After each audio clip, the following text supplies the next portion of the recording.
श्री सरस्वती मैया की जय, श्री कृष्णचंद्र भगवान की जय। आज हम चर्चा करेंगे होलिका दहन। वर्तमान में विद्वानों में भारी शास्त्रार्थ चल रहा है इस बात को लेकर कि होलिका दहन का निर्णय कैसे किया जाए। विवाद की स्थिति में शास्त्री जी का निर्णय लिया जावे, आचार्य जी का निर्णय लिया जावे या अन्य का निर्णय लिया जावे। निर्णय लेने से पहले ये विचार किया जाए कि उस व्यक्ति को या वो जो महापुरुष हैं उनको कितना ज्ञान है। धर्म सिंधु और निर्णय सिंधु सभी समाधान करने में सक्षम हैं। क्यों सक्षम है इस पर मैं आपको बताता हूं कि धर्म सिंधु निर्णय सिंधु कोई पुस्तक नहीं है, ये विभिन्न पुराणों का सार है। अर्थात नारद जी ने क्या कहा, बृहस्पति जी ने क्या कहा, अन्य जो आचार्य हुए हैं उनने क्या कहा, व्यास जी ने क्या कहा, तो उनके द्वारा कही गई बातों का संग्रह ये दोनों पुस्तकें हैं। एक पुस्तक का नाम है धर्म सिंधु, एक का नाम है निर्णय सिंधु। अर्थात किसी भी प्रकार की कोई समस्या हो तो उसके निर्णय के लिए इन पुस्तकों का अवलोकन किया जा सकता है। अब देखिए होलिका का निर्णय कैसे किया जाए उस पर हम चर्चा करेंगे। होलिका निर्णय पर सभी शास्त्रीय बातों पर हम चर्चा करेंगे। मैं श्री भागवत माता पंचांगकर्ता ज्योतिषाचार्य पंडित भागीरथ जोशी। यदि कभी किसी को कोई शंका हो जाए कि आप किस प्रकार से आचार्य हैं तो बाकायदा मेरे अंक सूची की फोटोकॉपी आपको प्रेषित की जा सकती हैं। आचार्य और शास्त्री में क्या अंतर है। शास्त्री की डिग्री होती है स्नातक अर्थात बीए, बीएससी, बीकॉम के समकक्ष। आचार्य की डिग्री होती है एमए, एमकॉम, एमएससी के समकक्ष। मास्टर डिग्री कहते हैं उसको, बैचलर डिग्री कहते हैं। अब आगे चलते हैं, मैं आपको एक एक लाइन पढ़ के ही बताऊंगा। फाल्गुनी पूर्णमासी मनवादीह, मनु के आदि की तिथि हैं ये पूर्णिमा। सो पौर्वाणिकी एवं होलिका सा प्रदोष व्यापिनी भद्रा रहिताग्रा, या ये प्रदोष व्यापिनी और भद्रा से रहित लेनी। दिन द्वये प्रदोष व्याप्तो पर दिने प्रदोष एक देश व्याप्तो वा परेव। 2 दिन यदि प्रदोष में पूर्णिमा हो तो दूसरे दिन में चाहे वो एक देश को व्याप्त करती हो, अर्थात एक पल भी पूर्णिमा दूसरे दिन हो तो उस दिन ही प्रदोष में अपने होलिका का दहन करे। पूर्व दिने भद्रा दोषात, अर्थात पहले दिन भद्रा रहेगी इसलिए दूसरे दिन। पर दिने प्रदोष स्पर्शा भावे पूर्व दिने प्रदोषे भद्रा सत्वे यदि पूर्णिमा पर दिने सार्धत्री यामा ततोधिका वा तत्पर दिने च प्रतिपद वृद्धिगामिनी तदा पर दिने प्रतिपदी प्रदोष व्यापिन्याम होलिका। उक्त विषय यदि प्रतिपदो हास्तदा पूर्व दिने भद्रा पुच्छे वा भद्रा मुखमात्रं त्यक्त्वा भद्रायामेव वा होलिका दीपनम। पर दिने प्रदोष स्पर्शा भावे पूर्व दिने यदि निषेधात् प्राक भद्रा समास्तिस्तदा भद्रावसानोत्तरमेव होलिका दीपनम। निशिथोत्तरम भद्रा समाप्तो भद्रा मुखम त्यक्त्वा भद्रायामेव। प्रदोषे भद्रा मुख व्याप्तो भद्रोत्तरम प्रदोषोत्तरम वा।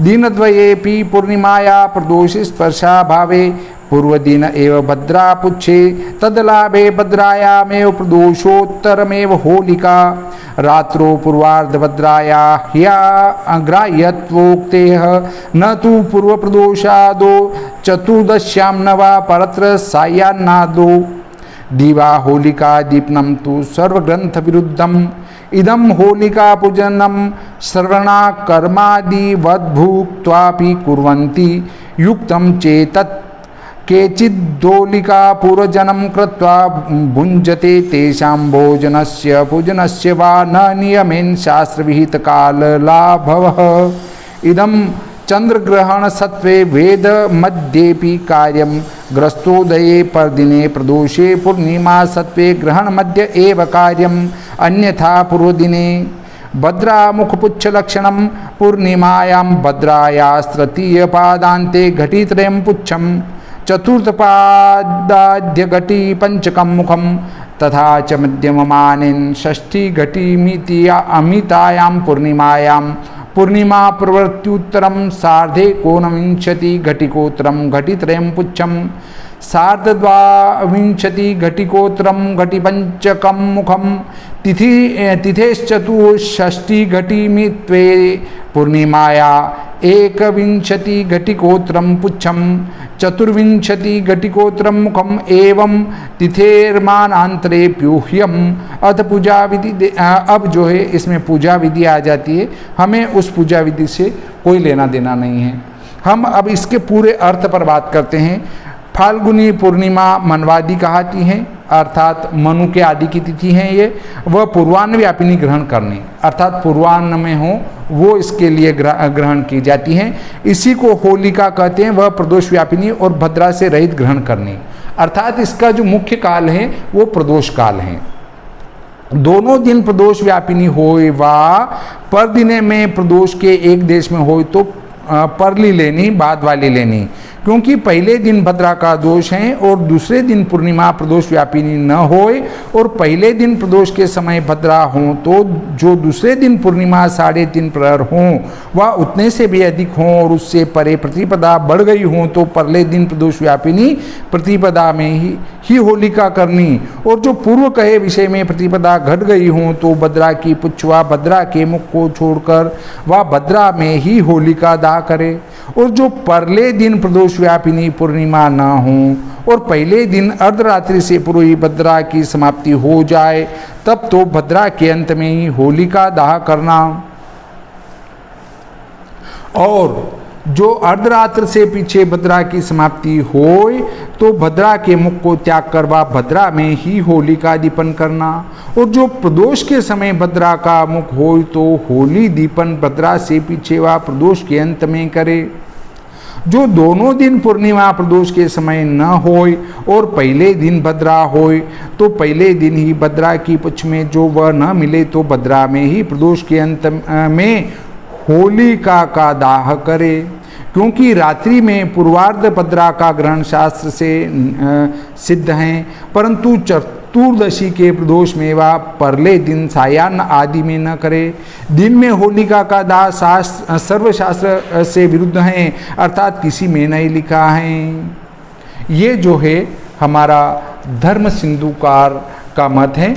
धर्म सिंधु में ऐसी बात लिखी गई है। अब हम चलते हैं निर्णय सिंधु पर और उसके बाद अंत में मैं आपको इनका समन्वित निर्णय या प्रकार बताऊंगा जो आपके उपयोगी होगा।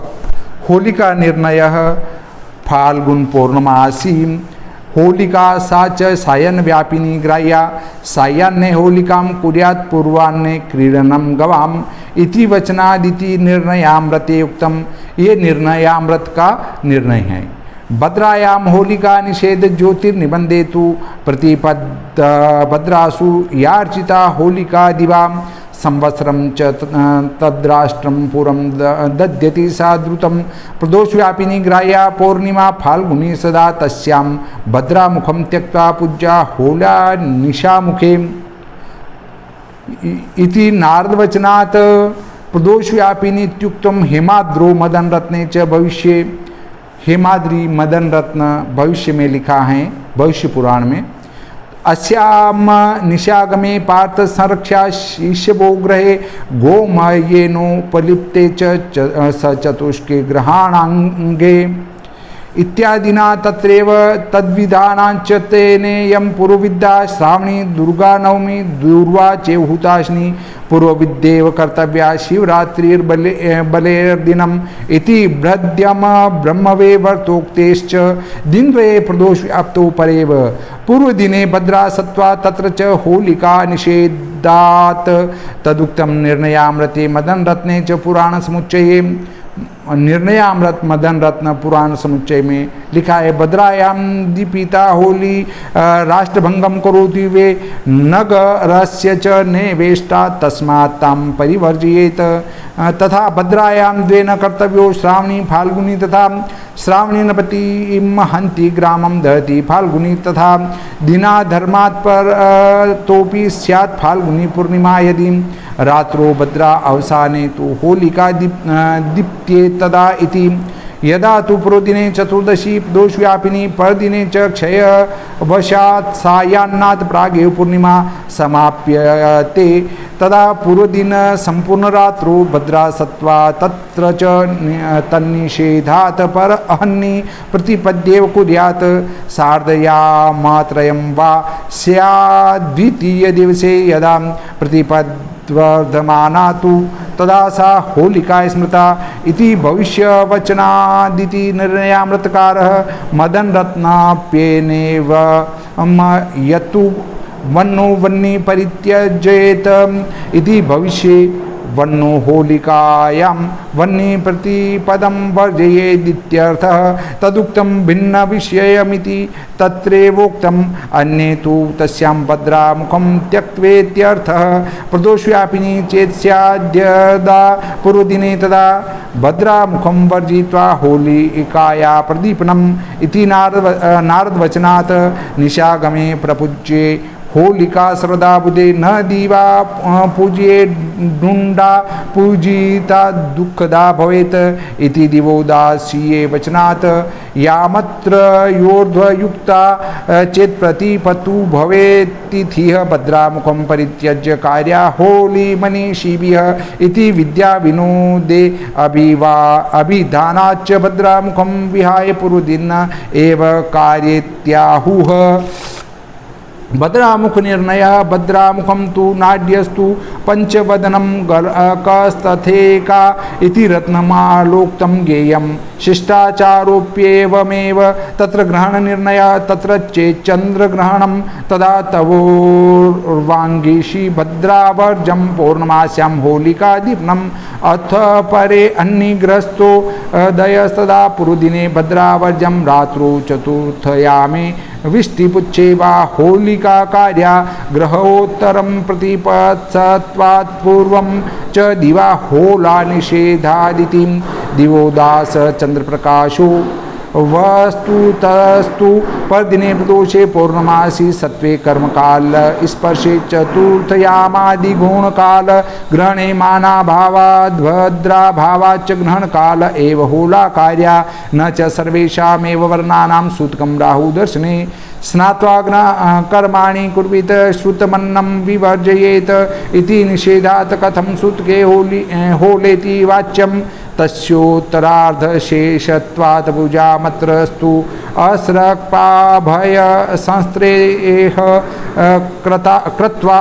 कृता त्वं होली बालिशे अतस्त्वां पूजयिष्यामि भूते भूतिप्रदा भव इति यतु वार्तिककारेर्होलिका आचार प्राप्तेत्युक्तं तत्र हेमाद्र्याद्युदारत भविष्यवचनान्या सिद्धानि कृत्वा चिन्ता गेयाम् आर्त्यधिकरणवत हुताशिनी मलमासे न भवति इयं मन्वादिरपि सा तु पूर्वान्निकी ग्राह्या मलमासे सति मन्वादि श्राद्धं मासद्वये कार्यमित्युक्तं प्राक् गोविन्ददोलोत्सव निर्णयः कृत्य चिन्तामणो ब्राह्मे नरो दोलागतं दृष्ट्वा गोविन्दं पुरुषोत्तमं फाल्गुन्यां संयतो भूत्वा गोविन्दस्य पूरं व्रजेत। इस प्रकार ये संस्कृत की बात हुई। एक एक श्लोक पर अगर हम विस्तृत बात करते तो इसमें हमें ज़्यादा समय लगता। अब मैं इसका अर्थ पढ़ के बता देता हूँ। अर्थ पढ़ने के बाद में पूरा इसका दोनों पुस्तकों का एक सार रूप आपको बताऊंगा। फाल्गुनी पूर्णिमा को होली कहते हैं, वह सायान्न व्यापिनी ग्रहण करनी, यह निर्णयामृत में लिखा है। कारण कि यह कथन है कि सायन काल में होली और पूर्वाह्न काल में गो क्रीड़ा करे। ज्योतिर्निबंध में तो इस नारद के वाक्य से प्रदोष व्यापिनी लेनी चाहिए, यह लिखा है। ज्योतिर्निबंध में प्रदोष व्यापिनी मानी है। यह लिखा है कि प्रतिपदा 14 भद्रा में और दिन में पूजी हुई होली वर्ष दिन तक उस देश और पूर्व को आश्चर्य से भस्म करती हैं। फाल्गुन मास की पूर्णिमा प्रदोष व्यापिनी लेनी चाहिए। तिथि में 30 में भद्रा के मुख को छोड़कर सायन काल के समय होलिका का पूजन करना। यह नारद कहते हैं। हेमाद्रि और मदन रत्न में भविष्य पुराण का लेख है कि हे पार्थ, इस पूर्णिमा को गोबर से लिपे हुए चौकोर घर के आंगन में बालकों की रक्षा करे इत्यादि वाक्यों से 30 समय में पूजा का विधान लिखा है। 30 से यह पूर्वविद्या लेनी चाहिए।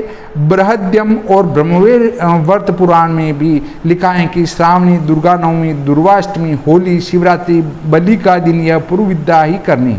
यदि दोनों दिन प्रदोष में व्याप्ति हो और पूर्व दिन में भद्रा हो तो उसमें होली के निषेध से परली लेनी चाहिए। सोई निर्णयामृत और मदन रत्न में पुराण समुच्चय के वाक्य से लिखा है कि भद्रा में यदि होली में अग्नि लगावे तो वहाँ देश का भंग करती है और नगर को भी वह नष्ट इष्ट नहीं, इससे उसे त्याग दे। इस प्रकार भद्रा में श्रावणी और होली ये दो न करनी चाहिए। कारण कि श्रावणी तो राजा को और होली ग्राम को भस्म करती हैं। इसी प्रकार यदि फाल्गुन की पूर्णिमा मध्याह्न से परे हों और रात्रि में भद्रा के अंतकाल तक हो तो इसमें ही होली का जलावे। यदि पहले दिन चतुर्दशी प्रदोष व्यापिनी हो और अगले दिन पूर्णिमा क्षय के वश से सायंकाल से प्रथम समाप्त हो गई हो, तब प्रथम दिन संपूर्ण रात्रि में भद्रा हो तो इसमें 30 का निषेध होने से अगले दिन प्रतिपदा में ही उसको करे। यह निर्णयामृतकार का कथन है। कारण कि भविष्य पुराण में लिखा है कि यदि बढ़ी हुई प्रतिपदा दूसरे दिन 3.5 प्रहर हो तो इसे होली कहते हैं। इसी प्रकार मदन रत्न में कहा है कि जो भविष्य में यह कहा है कि होलिका को प्रतिपदा में न करना वह उक्त से भिन्न विषय में है, यह प्रथम कह आए हैं। अन्य तो यह कहते हैं कि इस नारद और दिवोदासी के कथन से भद्रा के मुख को त्याग कर पहले दिन ही करे कि 30 में भद्रा के मुख को छोड़कर होली का पूजन करे और यदि प्रदोष व्यापिनी न हो तो प्रथम दिन भद्रा मुख को छोड़कर होली का पूजन करे तथा पंडित जन होलिका का सदा सायंकाल में पूजन करे, दिन में न करे। कारण कि दिन में पूजी हुई होली से दुख प्राप्त होता है। और विद्या विनोद में भी लिखा है कि पूर्णिमा में 3 प्रहर से ऊपर प्रतिपदा आ जाए तो भद्रा के मुख को छोड़कर होलिका का पूजन करना चाहिए। भद्रा मुख तो रत्नमाला में यह लिखा है कि भद्रा की आदि की 5 घड़ियों को मुख, 1 घड़ी को गला कहते हैं और शिष्टाचार भी यही हैं। दिवोदास और चंद्र प्रकाश का तो यह कथन है कि यही पूर्णिमा को ग्रहण हो तो इससे पूर्व रात्रि में जिस समय भद्रा न हो उसमें होलिका को जलाना उचित है। अथवा यदि दूसरे दिन ग्रसा हुआ ही उदय हो तो पहले दिन भद्रा रहित रात्रि के चौथे प्रहर में भद्रा की पुच्छ में अर्थात पीछे की घड़ी में होली को जलावे। कारण कि ग्रहण से उत्तर प्रतिपदा आ जाएगी और प्रथम दिन होने से इन दोनों में होली का निषेध है। तत्व तो यह है कि दूसरे दिन यदि प्रदोष में पूर्णमासी हो तो उसमें प्रदोष का स्पर्श होने से भद्रा के अभाव से ग्रहण समय ही होली को करना। कारण कि जब मुख्य कर्म का समय मिले तब गौण चतुर्यामादि समय के ग्रहण करने में कोई प्रमाण नहीं। यदि कोई शंका करे कि राहु के दर्शन में सब वर्णों को सूतक प्राप्त होता है, इससे स्नान करके कर्मों को करे और पकाए हुए अन्न को छोड़ दे, इससे निषेध से सूतक में होली किस प्रकार होगी सो ठीक नहीं। कारण कि यह स्नात्वा इत्यादि निषेध उत्तरार्ध का शेष है, सर्वेशम इत्यादि का नहीं। इससे ग्रहण काल में होली करनी इसमें कोई बाधा नहीं है। इसकी पूजा का मंत्र यह है कि होली अस्पृक्षा राक्षसी के भय से त्रास को प्राप्त हुए अज्ञानी जनों ने तुझे किया है, इससे तेरा पूजन करता हूँ। हे भूते, तू ऐश्वर्य की दिलाने वाली हो। जो कि वार्तिककारों ने यह लिखा है कि होली शिष्टाचार से सिद्ध है, तिसमें हेमाद्रि में कहे हुए भविष्य पुराण के वाक्यों को न मानकर के दुख की तुल्य विचार जानना। होली मल मास में नहीं होती है। यह मनवादी भी हैं, वह पूर्वान व्यापी नहीं लेनी चाहिए। जो मल मास हो तो मनवादी श्राद्ध दोनों महीनों में करना, यह प्रथम कहे आए हुए हैं। फाल्गुन की पूर्णिमा को मनुष्य पुरुषोत्तम गोविंद को हिंडोले पर बैठ के देखने से संयत होकर वैकुंठ को गमन करता है। यह कृत्य चिंतामणि में ब्रह्म पुराण के वाक्य से लिखा है। इस प्रकार मैंने आपको धर्म सिंधु, निर्णय सिंधु दोनों के मत बता दिए। संस्कृत में भी बता दिए, हिंदी में भी बता दिए। कुछ बातें आपके ऊपर से भी गई होगी, कुछ समझ में भी आई होगी। तो अब इसको मैं एक एक को आपको क्रम से नंबर डालकर बताता हूं कि किस प्रकार से होलिका को करना चाहिए। पहली बात आती है कि होलिका कब मनावें और कैसी अवस्था में इसको मनाया जावे। आप निसंकोच निडर होकर इस पर अपना अभिमत अवश्य दे। संवत 2078 सन 2022 में जो होली आएगी, उस होली को लेकर भारत के लगभग 40 पंचांगकर्ताओं में भारी विवाद चल रहा है। तो उस विवाद को लेकर मैंने ये वीडियो बनाया है। तो अपन इस पर भी चर्चा करेंगे और होली के निर्णय भविष्य में किस प्रकार करें उस पर भी चर्चा करेंगे। तो आप चाहे पंचांगकर्ता हैं, पंचांगकर्ता नहीं हैं, सामान्य नागरिक हैं, विद्वान हैं, शास्त्री हैं, आचार्य हैं, डॉक्टर हैं, कुलपति हैं, प्रोफेसर हैं, आप सभी इसमें आमंत्रित हैं कि विस्तृत रूप से होलिका के ऊपर कमेंट बॉक्स में जाकर निश्चित अपने मत को दें कि क्या जो मैं बोल रहा हूँ उसमें कुछ सच्चाई है या नहीं है, काल्पनिक हैं, शास्त्र विरुद्ध हैं या शास्त्र सम्मत हैं। लाइक भी करें, डिसलाइक भी करें। चैनल पसंद आए तो सब्सक्राइब भी करें, और अच्छा लगे कि मुझे अपने मित्रों को बताना चाहिए तो शेयर भी करें। अब हम विस्तार से चर्चा करते हैं। मैं श्री भादव माता पंचांगकर्ता ज्योतिषाचार्य पंडित भागीरथ जोशी, विश्व सायन लग्न सारणी, ये पुस्तक ऐसी है आप इसमें से कहीं से भी उठाकर मेरे से निडर होकर, निसंकोच होकर प्रश्न कर सकते हैं। ये पुस्तक कहीं से नकल करके लिखी नहीं गई है, गणित कर लिखी गई हैं, निर्माण की गई हैं, और इसमें यह पुस्तक कभी स्थूल नहीं होगी क्योंकि ये सायन है। इससे आप जिस पक्ष के अयनांश लेकर इससे लग्न साधन करेंगे उस पक्ष का लग्न साधन हो जाएगा। विश्व दिनमान सारणी, विश्व सायन लग्न सारणी जैसी पुस्तकें तो बनी हुई, कुछ टेबलें बनी हुई है, पर विश्व दिनमान सारणी जैसी पुस्तक आज तक कहीं कोई प्रकाशित नहीं हुई है। इससे आप दिनमान साधन करेंगे और सूर्योदय सूर्यास्त साधन करेंगे तो 67 डिग्री उत्तर और 67 डिग्री दक्षिण तक के सूक्ष्म शुद्ध सूर्योदय सूर्यास्त दिनमान रात्रिमान आप साधन कर सकते हैं विश्व दिनमान सारणी से, और ये भी कभी स्थूल नहीं होगी। एक है विश्वोपकानयनम, जो पुस्तक जिसमें विश्वा वर्षा आदि के विश्वा निकाले गए हैं 250 वर्षों के, 500 वर्षों के, मेघ, राजा मंत्री, नाग, रोहिणी निवास, इस पर विस्तार से लिखा गया है। अगस्त्य लोभ दर्शन, इस पर भी लिखा गया है और निकाल के दे दिया गया है। लंकोदय हर वर्ष के निकाल के दे दिए हैं। प्रति वर्ष लंकोदय क्या रहेगा सभी राशियों का, प्रति वर्ष सूर्य की परम क्रांति क्या रहेगी वो निकाल कर दे दिया गया है। अब एक पुस्तक है भविष्यफल मार्तंड, जो वार्षिक निकलती हैं और इसमें तेजी मंदी दे दी गई हैं। अब चलते हैं होलिका निर्णय पर। नंबर 1, होलिका का मुख्य काल। होलिका का मुख्य काल है प्रदोष काल, अर्थात प्रदोष व्यापिनी पूर्णिमा में होलिका का दहन करना चाहिए, अर्थात प्रदोष के समय पूर्णिमा होनी परम आवश्यक है। एक बात आपकी क्लियर हो गई। 14 को भी होलिका का दहन नहीं होता है। होलिका का अर्थ पूर्णिमा, पूर्णिमा का अर्थ है फाल्गुन शुक्ल पक्ष की पूर्णिमा। फाल्गुन शुक्ल पक्ष की पूर्णिमा में ही होलिका का दहन होगा, न वो चतुर्दशी को होगा न वो प्रतिपदा को होगा, और दिन में भी होलिका का दहन नहीं होगा। 3 बातें याद रखें। 14 को होलिका दहन नहीं होता है, अर्थात दिन में 14 है पर प्रदोष में पूर्णिमा आ गई तो वो नियम यहाँ लागू नहीं होगा। 14 होली के जलने के समय नहीं होना चाहिए। दूसरा, दिन में होलिका का दहन नहीं होता है। तीसरा, एकम में होलिका का दहन नहीं होता है विशेष परिस्थिति को छोड़कर। अब विशेष परिस्थिति अगले बिंदु में आएगी।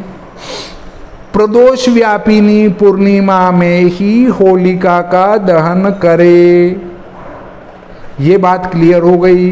दिन में होली नहीं जलावे, 14 में होली नहीं जलावे, एकम में होली नहीं जलावे।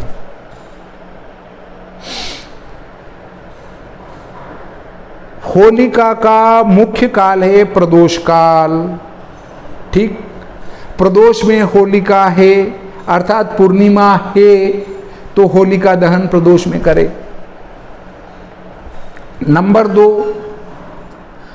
2 पर आती है बात आपकी, यदि पूर्णिमा आ गई है आपकी फाल्गुन की, परंतु उस समय भद्रा हैं, तो भद्रा में भी होलिका का दहन न करें। बात क्लियर हो गई।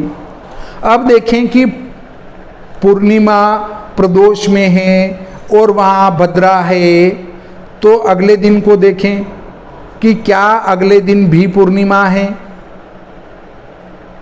हमने देखा तो दूसरे दिन प्रदोष के समय में एक पल पूर्णिमा है और पहले दिन प्रदोष में पूरी पूर्णिमा है, परंतु वहाँ भद्रा है।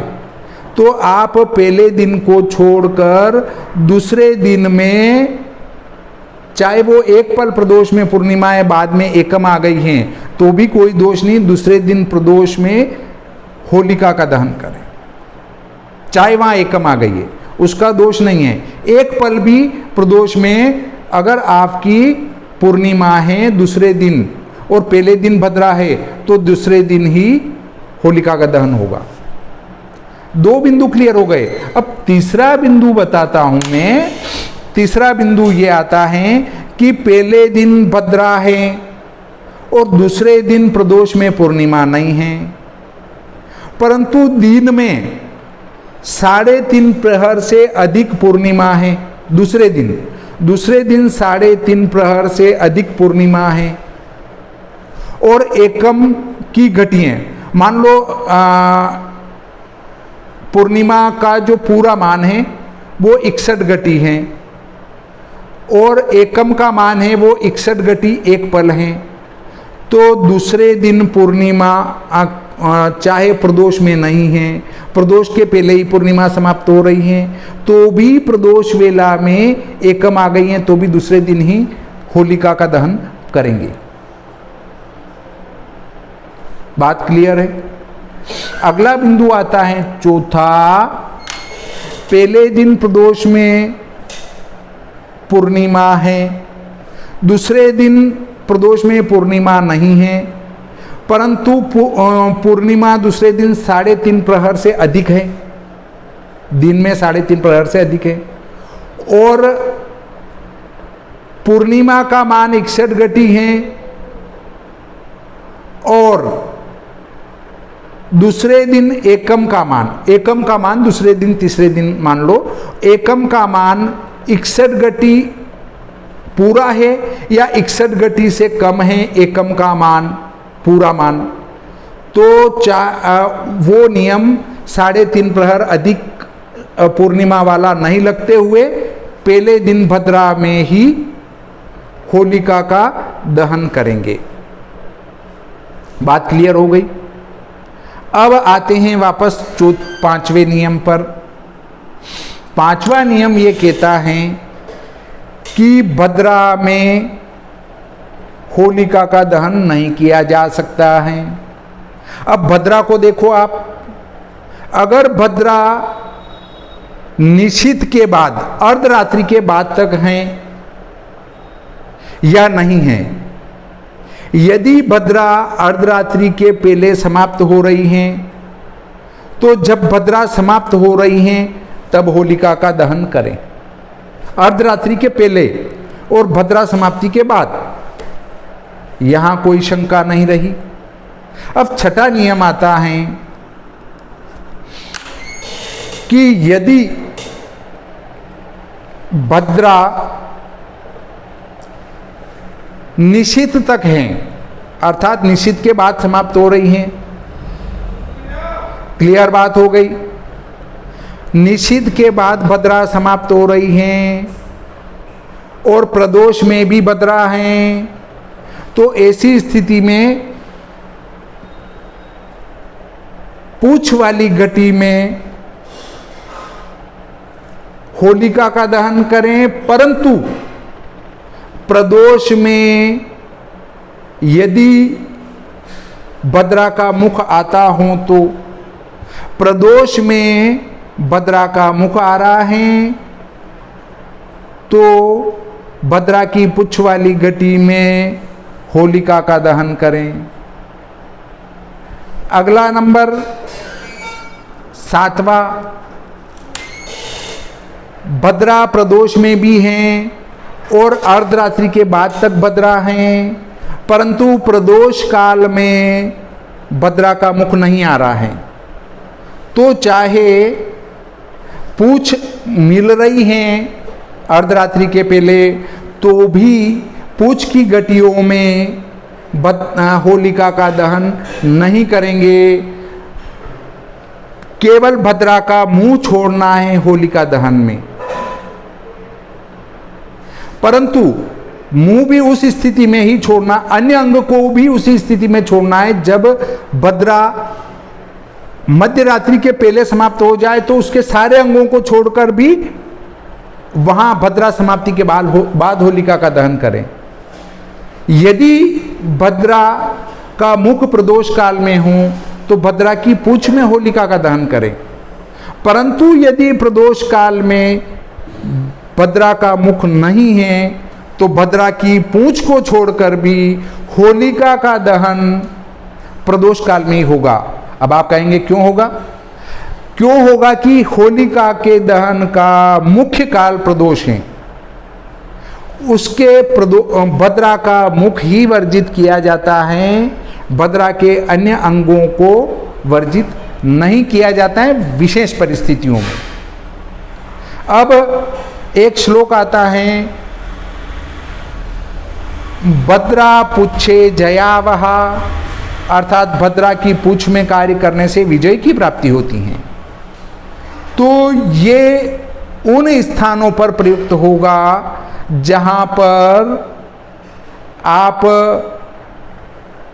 सभी शुभ मुहूर्त समाप्त हो गए और भद्रा में ही आपको कार्य करना अभिष्ट हो, तो वहां पर भद्रा के सभी अंगों को छोड़कर वो शुभ कार्य भद्रा की पूछ में कर लेना चाहिए, वहां विजय की प्राप्ति होती है। अन्य अंगों में उस कार्य को न करें। पर यह नियम होली दहन में कदापि नहीं लगेगा, यहाँ पर इसके नियम लगेंगे। प्रदोष काल में ही होलिका का दहन करें, प्रदोष में भद्रा हो तो दूसरे दिन को देखें वहाँ पूर्णिमा मिल रही हो प्रदोष में, तो वहाँ पर होलिका का दहन करें। यदि 3.5 प्रहर से अधिक पूर्णिमा दूसरे दिन मिल रही है और पहले दिन प्रदोष में भद्रा हैं, तो दूसरे दिन 3.5 प्रहर से अधिक पूर्णिमा है और वहाँ एकम भी आ गई और एकम की घटियाँ पूर्णिमा से अधिक हैं तो वहाँ पर होलिका का दहन होगा। यदि एकम की घटियाँ 3.5 प्रहर से अधिक दूसरे दिन पूर्णिमा है और एकम की घटियाँ पूर्णिमा के बराबर या उससे कम हैं तो भद्रा में ही होलिका का दहन होगा। अब देखना है कि भद्रा यदि अर्धरात्रि के बाद तक हैं तो भद्रा के मुंह को छोड़कर होलिका का दहन करना चाहिए। अब बात आती है भद्रा यदि अर्धरात्रि के पहले समाप्त हो जाए तो भद्रा के बाद ही होलिका को दहन करें। प्रदोष में यदि भद्रा का मुख मिलता हो तो पूछ की घटियों में होलिका का दहन करें, परंतु यदि प्रदोष में भद्रा का मुंह नहीं मिले तो प्रदोष काल में ही होलिका का दहन करें। अब संवत 2078 सन 1922 में भद्रा पहले दिन चतुर्दशी दिन में समाप्त हो रही है और भद्रा अर्धरात्रि के बाद समाप्त हो रही है और प्रदोष काल में भद्रा का मुंह नहीं मिल रहा है तो होलिका का दहन उसके पूछ की गति में न होते हुए भद्रा के अन्य अंग में प्रदोष काल में ही होलिका का दहन किया जाएगा। चाहे वहाँ उसका कंठ हो, मध्य हो, षडंग में से केवल मुंह छोड़ना है। भद्रा के 6 अंग होते हैं, 6 में से केवल एक मुंह छोड़ना है, बाकी नहीं छोड़ना है। पुच्छे जयावहा नहीं करना है, पुच्छ में विजय प्राप्ति नहीं करना है और अन्य के मत की यहाँ किसी के मत की आवश्यकता नहीं है, क्योंकि धर्म सिंधु और निर्णय सिंधु के वाक्यों को देखते हैं तो सारी स्थितियां क्लियर हो जाती हैं। उपेंद्र नाथ जी शर्मा साहब जो मथुरा जी के हैं और विशिष्ट ज्ञाता भी हैं, उनके द्वारा इस पर विस्तारित रूप से बताया गया और उनने कहा कि संवत 2078 की होलिका का दहन प्रदोष काल में होगा। अब पंचांगकर्ता, कुछ पंचांगकर्ता 1-2% वो कहते हैं यार होलिका का दहन तो लोग सुबह सुबह करते हैं तो उसमें क्या हो गया। कुछ कहते हैं अरे बहुत सारे रात को 10 बजे करते हैं। कुछ कहते हैं अरे प्रदोष के बाद भी होलिका का दहन करते हैं हमारे यहाँ तो इधर तो। कुछ कहते हैं यार रात को 12 बजे बाद भद्रा के बाद होलिका का दहन कर लेते हैं लोग। भाइयों, ये लोगों की सभा है या विद्वानों की सभा है? आप विद्वान हैं, शास्त्र का काम कर रहे हैं, तो लोग क्या करते हैं उनके अनुसार आपको नहीं चलना है। आप क्या करते हैं उसके अनुसार लोगों को चलना है। लोगों को आप डंके की चोट कहें कि हम शास्त्र के अनुसार बात कर रहे हैं, आप हम कहेंगे वो काम करोगे, आप कहोगे वो काम हम नहीं करेंगे। नहीं तो साहब हमारे गांव के तो 5 पंच कहते हैं कि साहब होलिका का दहन सुबह 4 बजे कर दो, तो हम उस समय कर लेते हैं। अरे यार कैसी बचकाने जैसी बात कर रहे हैं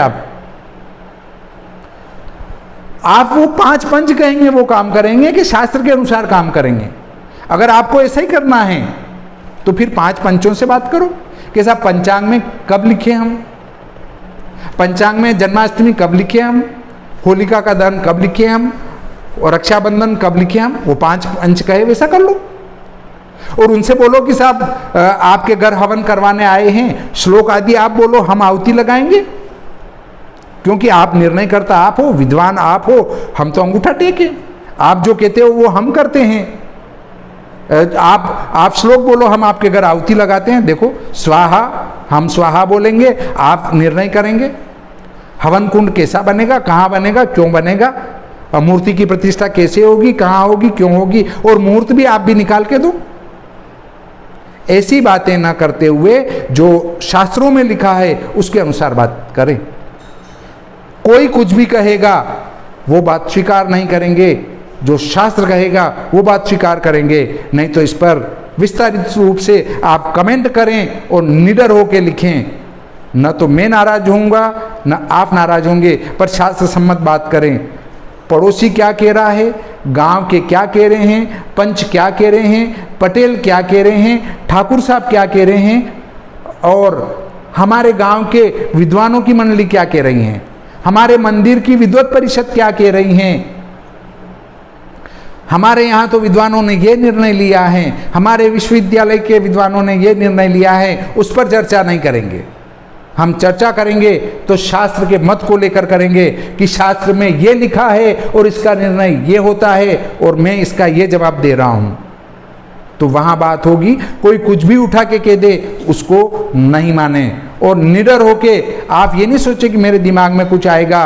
आप निडर होके कमेंट करें, कमेंट बॉक्स में जाकर, और आपको लगता है गलत है डिसलाइक करें, पर डिसलाइक करके उसका जवाब भी स्पष्ट रूप से दें कि मैंने आपकी बात को इसलिए डिसलाइक किया है। ऐसा नहीं कि साहब वो जो है अपने वजनदार व्यक्ति हैं और उनका ज़्यादा चलता है तो हम भी जो है उनने कहा उस बात को मान ले। ऐसे भी व्यक्ति हैं, लगा कि वजन इधर ज़्यादा लग रहा है तो उनकी जय, और लगा कि नहीं इनका वजन ज़्यादा लग रहा है झूठ का तो उधर जय। हाँ, ये होगा। ऐसा नहीं करें और स्पष्ट निर्णय करें।